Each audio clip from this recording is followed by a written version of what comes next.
یہ بفضل ہی تعالی ہر مسلمان کو حاصل ہے۔ نمبر 2، بد مذہبی سے بچنا، یہ ہر سنی کو نصیب ہے۔ نمبر 3، ہر کبیرہ گناہ سے بچنا۔ نمبر 4، ہر صغیرہ گناہ سے بچنا۔ نمبر 5، شبہ والی چیزوں سے بچنا۔ نمبر 6، شہوات و لذتوں سے بچنا۔ نمبر 7، غیر کی طرف التفات اور توجہ کرنے سے بچنا۔ یہ اخص الخواص کا منصب ہے، اور قرآن عظیم 7 مرتبوں کا ہادی ہے، یعنی قرآن مجید فرقان حمید میں تقوی کی 7 قسموں کا بیان ہے۔ آگے ارشاد فرمایا الذین یؤمنون بالغیب، متقی، پرہیزگار، اللہ سے ڈرنے والے وہ ہیں جو بے دیکھے ایمان لائیں۔ وَيُقِيمُونَ الصَّلَاةَ، اور نماز قائم رکھیں۔ وَمِمَّا رَزَقْنَاهُمْ يُنْفِقُونَ، اور ہماری دی ہوئی روزی میں سے ہماری راہ میں خرچ کریں۔ الذین یؤمنون بالغیب کے تحت حضرت صدر الافاضل نے تفسیر خزائن العرفان میں فرمایا، یہاں سے مفلحون تک آیتیں ان مومنین کے حق میں ہیں جو ظاہراً اور باطناً ایمان والے ہیں، یعنی سچے مومنوں کے لیے ہیں۔ اس کے بعد 2 آیتیں ان کافروں کے بارے میں ہیں جو کھلے کافر ہیں، ظاہراً بھی کافر ہیں اور باطناً بھی کافر ہیں۔ اس کے بعد وَمِنَ النَّاسِ سے 13 آیتیں منافقوں کے بارے میں ہیں جو اپنے آپ کو مسلمان ظاہر کرتے ہیں لیکن دل سے وہ کافر ہیں۔ وَيُقِيمُونَ الصَّلَاةَ، اور وہ نماز قائم رکھیں۔ نماز قائم رکھنے سے مراد ہمیشہ نماز پڑھنا، وقت پر نماز پڑھنا، پابندی سے پڑھنا، تمام ارکان، فرائض، شرائط، سنتیں، مستحبات ادا کرنا، جو چیزیں نماز کو توڑنے والی ہیں ان سے بچنا، جو چیزیں مکروہ ہیں ان سے بچنا۔ وَيُقِيمُونَ الصَّلَاةَ کے یہ معنی ہے، یعنی ایسے لوگ متقی پرہیزگار ہیں جو نماز کو ظاہری باطنی آداب کے ساتھ اس طرح ادا کرتے ہیں کہ ہمیشہ پڑھتے ہیں، فرائض، واجبات، سنتیں، مستحبات، شرائط سب کی پابندی کرتے ہیں، اور جو چیزیں نماز کو توڑنے والی ہیں اور جو مکروہ ہیں ان چیزوں سے اجتناب کرتے ہیں۔ نماز کے حقوق 2 قسم کے ہیں، ایک تو ظاہری حق ہے، ظاہر سے یہی مراد ہے جو ابھی بیان ہوا، اور دوسرے حقوق باطنی ہیں، وہ ہے خشوع و خضوع سے نماز پڑھنا، یعنی جب نماز پڑھے تو دل کو فارغ کر کے مکمل اللہ کی بارگاہ میں متوجہ ہو جائے، اور جو عرض کر رہا ہے، جو مناجات کر رہا ہے، اس میں محویت وہ پالے۔ نماز کی بڑی اہمیت ہے۔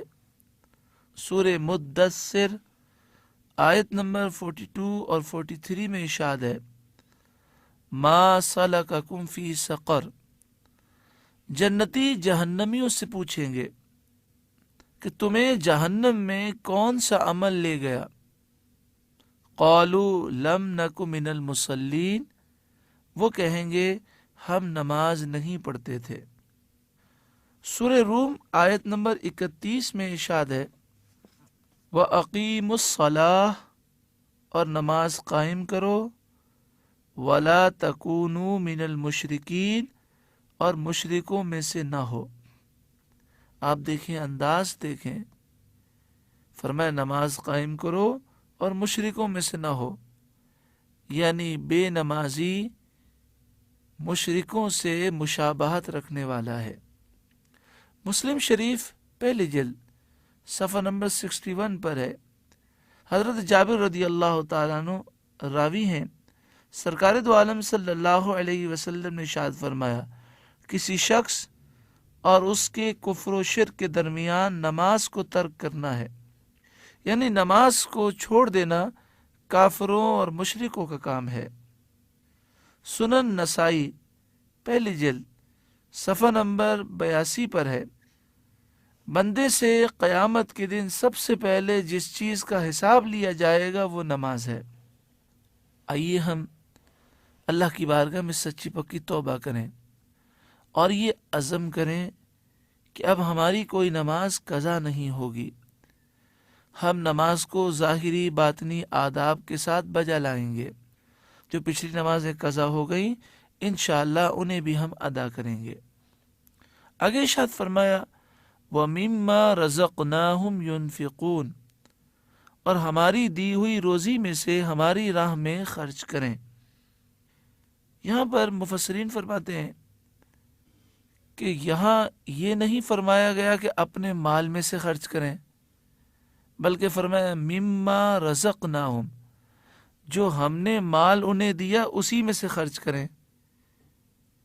تو اس میں اشارہ اس طرف ہے کہ مال تمہارا پیدا کیا ہوا نہیں، ہمارا عطا فرمایا ہوا ہے، اس کو اگر ہمارے حکم سے ہماری راہ میں خرچ نہ کرو تو تم نہایت ہی کنجوس ہو، اور یہ کنجوسی نہایت ہی بری چیز ہے۔ آگے ارشاد فرمایا، والذین یؤمنون بما انزل الیک، اور متقی پرہیزگار وہ لوگ ہیں جو ایمان لائیں اس پر جو اے محبوب آپ کی طرف اترا، وما انزل من قبلک، اور اس پر ایمان لائیں جو آپ سے پہلے اترا۔ اس آیت کریمہ کے تحت تفسیر خزائن العرفان میں ہے، جس طرح قرآن پاک پر ایمان لانا ہر مکلف پر فرض ہے، اسی طرح کتب سابقہ پر ایمان لانا بھی ضروری ہے، جو اللہ تعالیٰ نے حضور علیہ الصلاۃ والسلام سے پہلے انبیاء علیہ السلام پر نازل فرمائی۔ یعنی ہم پر ضروری یہ ہے کہ ہم اس طرح ایمان رکھیں کہ اللہ تعالیٰ نے جتنے نبیوں پر جتنی کتابیں اور صحیفے نازل فرمائے ہمارا سب پر ایمان ہے۔ البتہ ان کے جو احکام ہماری شریعت میں منسوخ ہو گئے ان پر عمل درست نہیں، مگر ایمان ضروری ہے۔ مثلا پچھلی شریعتوں میں بیت المقدس قبلہ تھا، اس پر ایمان لانا تو ہمارے لیے ضروری ہے، یعنی ہم مانتے ہیں کہ پچھلی شریعتوں میں بیت المقدس قبلہ تھا، مگر نماز میں بیت المقدس کی طرف منہ کرنا جائز نہیں کہ اب یہ قبلہ منسوخ ہو گیا اور بیت اللہ قبلہ ہماری شریعت میں بن چکا ہے۔ آگے ارشاد فرمایا، وَبِالْآخِرَةِ هُمْ يُوقِنُونَ، اور متقی لوگ آخرت پر یقین رکھتے ہیں۔ متقی وہ ہیں جو آخرت پر یقین رکھیں، جسے یقین ہوتا ہے اور جس کے تصور میں آخرت ہوتی ہے، اور یہ تصور ہوتا ہے کہ مجھے مرنا ہے اور مرنے کے بعد رب کے حضور حاضر ہونا ہے، جواب دینا ہے، تو پھر ایسا شخص گناہ نہیں کرتا، پھر ایسا شخص اپنی اس قلیل بے وفا فانی دنیا کو سب کچھ نہیں سمجھتا۔ وہ یہ تصور کرتا ہے کہ لمحہ بلمحہ ہم موت کے قریب ہوتے جا رہے ہیں اور موت اچانک آئے گی، اس کا ایک وقت مقرر ہے لیکن ہم نہیں جانتے۔ دانا سمجھدار وہی ہوتا ہے کہ وہ اس طرح زندگی گزارے کہ جب قبر و آخرت کا معاملہ اس کے سامنے آئے تو اسے شرمندگی نہ ہو۔ اللہ تعالی ہمیں ایسی پاکیزہ زندگی عطا فرمائے۔ آگے ارشاد فرمایا اولئک علی ھدی من ربہم، یہی لوگ ہیں جو اپنے رب کی طرف سے ہدایت پر ہیں، وَأُولَئِكَ هُمُ الْمُفْلِحُونَ، اور یہی کامیاب ہونے والے ہیں، یعنی جو متقی ہیں، جو غیب پر ایمان رکھتے ہیں، نماز قائم رکھتے ہیں، اللہ کی راہ میں مال خرچ کرتے ہیں، زکوٰۃ اور صدقات واجبہ ادا کرتے ہیں، جو تمام آسمانی کتابوں پر اور سرکار دو عالم صلی اللہ علیہ وسلم پر جو کچھ نازل ہوا اس پر ایمان رکھتے ہیں اور آخرت پر یقین رکھتے ہیں، یہی لوگ ہدایت پر ہیں اور یہی لوگ کامیاب ہیں۔ اللہ ہمیں ان لوگوں میں شامل فرمائے۔ اب اگلی دو آیتیں ان کافروں کے رد میں ہیں جو ظاہراً بھی کافر تھے اور باطناً بھی کافر تھے، یعنی کھلے کافر۔ ارشاد فرمایا ان الذین کفروا، بے شک وہ جن کی قسمت میں کفر ہے، سواء علیہم، انہیں برابر ہے، اانذرتہم ام لم تنذرہم، چاہے آپ انہیں ڈرائیں یا نہ ڈرائیں، لا یؤمنون، وہ ایمان لانے کے نہیں، یعنی جن لوگوں کی قسمت میں کفر لکھا ہے، انہیں نصیحت کی جائے یا نہ کی جائے کوئی اثر نہیں ہوگا، یہ ایمان نہیں لائیں گے۔ مفسرین نے بیان کیا کہ اللہ کے نیک بندوں کے بعد اللہ کے دشمنوں کا ذکر فرمانا اس حکمت کے تحت ہے کہ انسان دونوں کو دیکھ لے اور پھر سوچے کہ میرا کردار کیسا ہے، میں اللہ والوں میں شامل ہوتا ہوں یا اللہ کے دشمنوں میں میرا شمار ہوتا ہے۔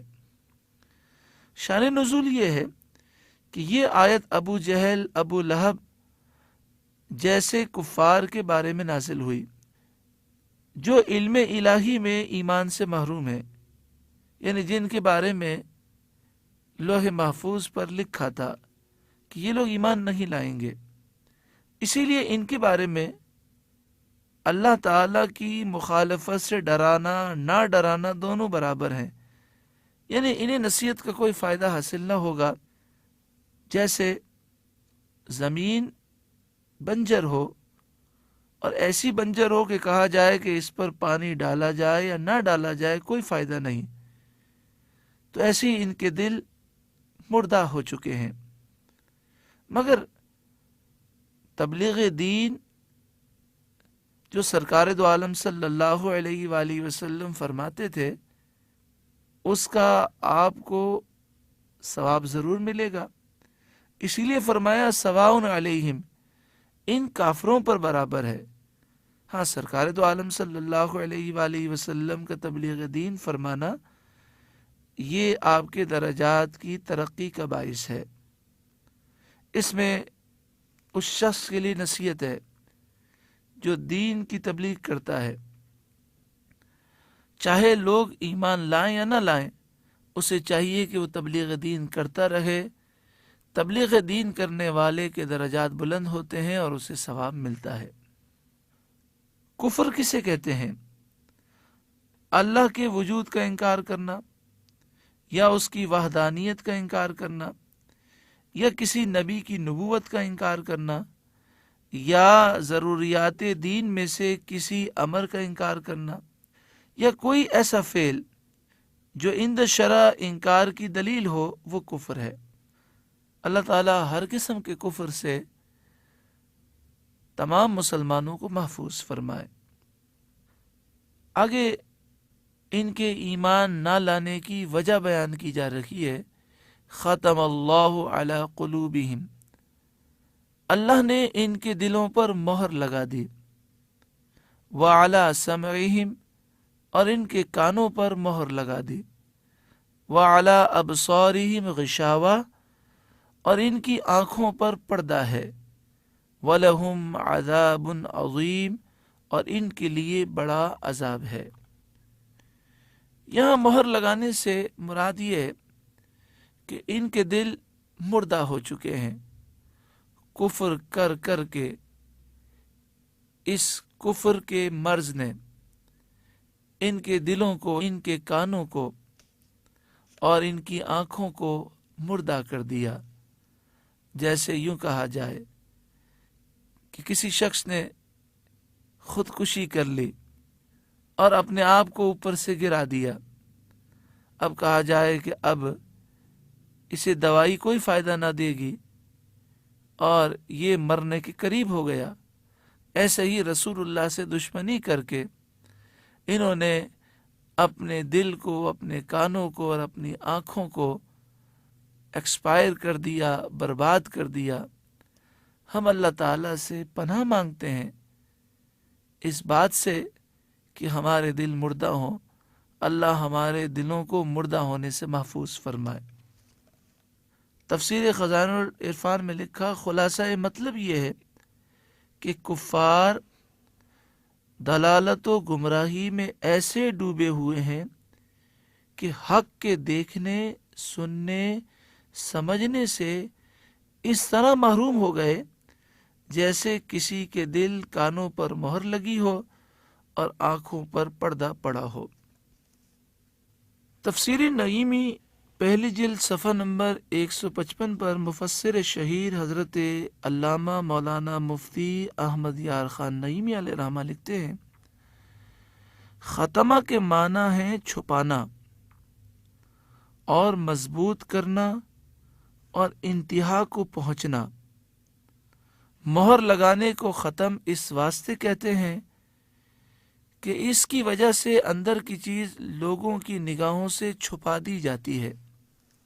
مثلا کسی شخص نے کسی چیز کا پارسل کیا تو اس کو تھیلے میں بھر کر اس پر لاکھ وغیرہ کی مہر لگا دی، جس سے کوئی اس کو راستے میں کھول نہ سکے۔ یہاں ختم سے مراد مہر لگانا ہے، اور دل پر مہر لگانے سے یہ مراد ہے کہ ان کی سرکشی اس حد تک پہنچ گئی کہ وہ کفر و گناہوں کو اچھا سمجھنے لگے، ایمان اور اللہ اور اس کے رسول کی فرمانبرداری کو برا سمجھنے لگے۔ کافر سرداروں کی طرف انہیں رغبت ہوئی اور انبیاء اور اولیاء سے بے رغبتی کرنے لگے۔ اب ان کے دلوں کا حال ایسا ہو گیا کہ نہ ان سے کفر نکل سکتا ہے اور نہ ان تک حق جا سکتا ہے، جیسا کہ مہر والا پارسل، نہ تو اس میں سے کوئی چیز نکل سکے اور نہ کوئی چیز باہر سے جا سکے۔ قرآن کریم نے اس حالت کو یہاں ختم سے بیان فرمایا۔ اسی حالت کو دوسری جگہ طوبیہ سے بیان فرمایا۔ سورہ منافقون آیت نمبر 3 میں ارشاد ہے، فَطُبِعَ عَلَى قُلُوبِهِمْ، ان کے دلوں پر مہر لگا دی گئی، جس کے معنی ہے چھاپنا۔ تیسری جگہ اس حالت کو اس طرح بیان فرمایا، سورہ کہف آیت نمبر 28، اغفلنا قلبہ، ہم نے اس کے دل کو غافل کر دیا۔ سورہ مائدہ آیت نمبر 13 میں قاسیتاً فرمایا، جس کے معنی ہے سخت کرنا۔ سورہ مطففین آیت نمبر 14 میں فرمایا، ران علی قلوبہم، ان کے دلوں پر زنگ ہے۔ ان سب الفاظ کے معنی قریب قریب ایک ہی ہیں۔ دل پر کفر کی مہر لگ جانا حقیقت میں اللہ کا عذاب ہے۔ حضرت مفتی احمد یار خان نعیمی علیہ رحمہ قلوب کے بارے میں فرماتے ہیں کہ قلوب قلب کی جمع ہے، اور قلب کے لغوی معنی ہے الٹا ہونا، بدلنا۔ دل کو بھی قلب اس لیے کہتے ہیں کہ اس کا حال ہر وقت بدلتا رہتا ہے، ذرا دیر میں متقی بنتا ہے، تھوڑی دیر میں بدکار ہو جاتا ہے، کبھی دل خوش ہوتا ہے تو کبھی غمگین ہو جاتا ہے۔ ہماری زبان میں تو قلب اس گوشت کے لوتھڑے کا نام ہے جو کلی کی شکل میں ہے اور سینے کے بائیں طرف لٹکا ہوا ہے۔ روح اسی گوشت میں پیدا ہوتی ہے، اسی سے شریانیں رگوں کے ذریعے ہر عضو میں پہنچ جاتی ہیں۔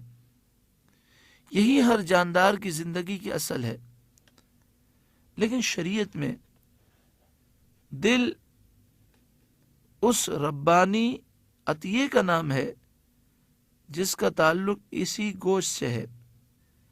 اسی عطیے پر انسانیت موقوف ہے، اسی سے رب کی فرما برداری اور شریعت کی پابندی ہوتی ہے۔ قرآن کریم میں قلب کے اکثر یہی معنی مراد ہوتے ہیں۔ جس طرح اس گوشت کے ساتھ جان قائم ہے، اسی طرح اس گوشت کے اندر جو ربانی عطیہ ہے اس کے ساتھ ایمان قائم ہے۔ اسی ربانی عطیے پر الہام الہی ہوتا ہے، اور یہی دلیلوں سے نتیجہ معلوم کرتا ہے۔ اسی کو سورہ قاف آیت نمبر 37 میں بیان کیا گیا، ان فی ذالک لذکری لمن کان لہ قلب۔ بے شک اس قرآن میں اس کے لیے نصیحت ہے جس کا دل ہے۔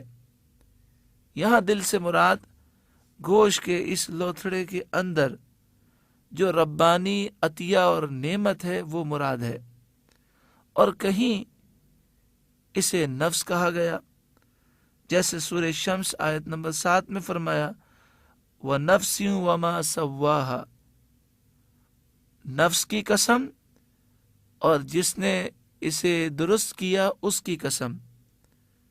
یہاں نفس سے مراد وہی ربانی عطیہ ہے، اور کہیں اسے روح فرمایا، جیسے سورہ اسراء آیت نمبر 85 میں ہے، قُلِ الرُّوحُ مِنْ أَمْرِ رَبِّي، آپ فرما دیجئے روح میرے رب کا امر ہے۔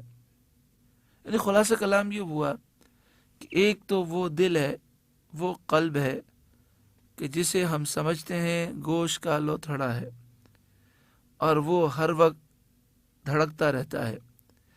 اس کے اندر ایک وہ صلاحیت ہے جس سے انسان حق اور باطل میں فرق کرتا ہے۔ اسی بات کو مولانا جامی علیہ رحمہ نے اپنے ایک شعر میں فرمایا، جس کا خلاصہ یہ ہے کہ یہ دل جو گوشت کا لوتھڑا ہے یہ تو پنجرہ ہے اس ربانی عطیے کی کہ جو دل کے اندر ہے۔ اردو میں بھی کبھی کبھی بولا جاتا ہے فلاں آدمی بڑے دل والا ہے۔ وہاں دل سے یہی مراد ہے کہ جو اللہ تعالیٰ نے دل کے اندر الہام اور سمجھنے کی صلاحیت پیدا کی ہے۔ یہی معنی اس آیت میں مراد ہے۔ تو آیت کا مطلب یہ ہوا کہ وہ دل اللہ کا فضل تھا، اور جو کہ ہر انسان کو ہدایت پر رہنے اور رب کو پہچاننے کے لیے عطا فرمایا گیا تھا، اور جو ذوق شوق اور کشف کا سرچشمہ تھا، اور جو کہ ایمان کے رہنے کی جگہ اور اس کا برتن تھا۔ جب اس پر ہی کفر کی مہر لگ گئی اور کفر سے وہ اس قدر بھر گیا کہ اس میں ایمان کی جگہ ہی نہ رہی، تو اب ان کے ایمان کی کیا امید ہے؟ ان تمام باتوں سے معلوم یہ ہوا کہ کفر کرنے سے، گناہ کرنے سے یہ دل کی کیفیت بدلتی ہے۔ اللہ تعالی ہمیں ہر قسم کے کفر سے اور گناہ سے محفوظ فرمائے۔ سنن ابن ماجہ صفحہ نمبر 313 پر اور مسند امام احمد بن حنبل دوسری جلد صفحہ نمبر 497 پر ہے۔ حضرت ابو ہریرہ رضی اللہ تعالیٰ عنہ سے روایت ہے، سرکار دو عالم صلی اللہ علیہ وآلہ وسلم نے ارشاد فرمایا، جب کوئی مومن کوئی گناہ کرتا ہے تو اس کے دل میں ایک سیاہ نشان ہو جاتا ہے، بس اگر وہ توجہ کرے، اس گناہ سے باز آئے اور استغفار کرے تو اس کا دل صاف ہو جاتا ہے، اور اگر وہ زیادہ گناہ کرے تو وہ سیاہ نشان زیادہ ہو جاتے ہیں۔ اور یہی وہ زنگ ہے جس کا اللہ تعالیٰ نے اپنی کتاب میں ذکر فرمایا ہے۔ پھر آپ صلی اللہ علیہ وسلم نے سورہ مطففین کی آیت نمبر 14 کی تلاوت فرمائی، کلا بل ران علی قلوبہم ما کانوا یکسبون، ہرگز نہیں بلکہ ان کے دلوں پر ان کے گناہوں کی وجہ سے زنگ ہے۔ محترم اور پیارے بھائیوں، ذرا غور فرما لیجئے کہ ساری زندگی میں ہم نے نہ جانے کتنے گناہ کیے ہوں گے، اور گناہ کر کر کے ہمارے دل پر کتنی سیاہی آ چکی ہوگی، اور گناہ کر کر کے دل میں کتنی سختی آ چکی ہوگی۔ حضرت امام غزالی علیہ رحمہ فرماتے ہیں کہ اللہ کا قرب پانے کے لیے سب سے پہلے اپنے دل کو پاک و صاف کرنا ضروری ہے۔ جب تک یہ دل گندا ہے، بندہ اللہ کا قرب اور اس کے محبوب کا قرب نہیں پا سکتا۔ حضرت امام غزالی علیہ رحمہ نے فرمایا، دل کی صفائی کا ایک طریقہ ہے کہ بندہ اللہ کی بارگاہ میں سچی پکی توبہ کرے، اور توبہ کی شرائط میں پہلی شرط یہ ہے کہ جو گناہ اس نے کیے ہیں ان گناہوں کو گناہ سمجھے اور شرمندہ ہو سکے تو اس پر ندامت کی آنسو بہائے، اللہ کی بارگاہ میں سچی پکی توبہ کرے، اور یہ پختہ ارادہ کرے کہ مالک اب میں یہ گناہ کبھی نہیں کروں گا، اور پھر جو اللہ کے حقوق اور بندوں کے حقوق اس پر باقی ہیں وہ ادا کرنے کی کوشش کرے۔ جو نماز روزہ وغیرہ باقی ہیں وہ ادا کرے، جو مسلمانوں کے حقوق غصب کیے ہیں، کسی کا مال لوٹ لیا ہے، کسی کا قرضہ دبا لیا ہے تو وہ واپس کرے، لوگوں سے معافی مانگے اور بار بار استغفار کرے، تو اس کی برکت سے اس کا دل اجیالہ ہو جائے گا اور دل کا زنگ دور ہو جائے گا۔ پیارا آقا صلی اللہ علیہ وآلہ وسلم نے ہمیں حکم دیا کہ ہم دن میں 100 مرتبہ استغفار کریں، یعنی 100 مرتبہ اللہ کی بارگاہ میں سچی پکی توبہ کریں۔ یہ یاد رکھیں، جب بھی توبہ کریں اس وقت یہ نیت ضروری ہے کہ اب میں یہ گناہ کبھی نہیں کروں گا۔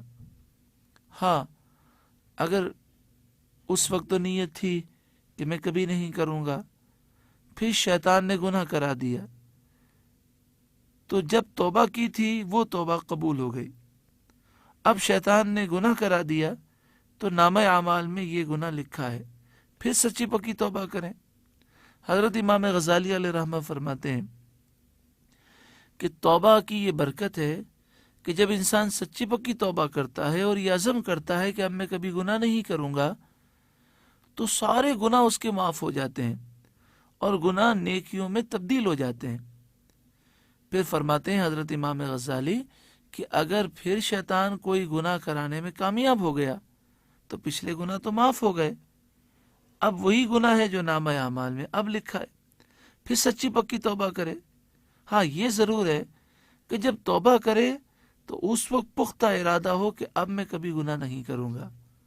پیارے بھائیوں اور بہنوں، اگر ہم نے توبہ نہ کی اور گناہ کرتے رہے تو گناہ کر کر کے ہمارا دل سخت ہوتا جائے گا، اور بسا اوقات گناہ کرنے کی وجہ سے انسان کفر کی طرف چلا جاتا ہے، اور بسا اوقات اس کا دل اتنا سخت ہو جاتا ہے کہ اس کے دل پر مہر لگ جاتی ہے اور پھر ایمان کی توفیق نہیں ملتی اور اس کا خاتمہ کفر پر ہوتا ہے۔ اگر ایسا ہو جائے تو بربادی ہے، تباہی ہے۔ آئیے ہم اللہ کی بارگاہ میں توبہ کریں۔ استغفر اللہ ربی من کل ذنب واتوب الیہ، استغفر اللہ ربی من کل ذنب واتوب الیہ، استغفر اللہ ربی من کل ذنب واتوب الیہ۔ اللہ تعالی ہماری توبہ قبول فرمائے اور ہمیں نفس و شیطان پر غلبہ عطا فرمائے اور ہمیں دنیا اور آخرت میں کامیاب زندگی عطا فرمائے۔ آمین ثم آمین بجاہ سید المرسلین صلی اللہ علیہ وسلم۔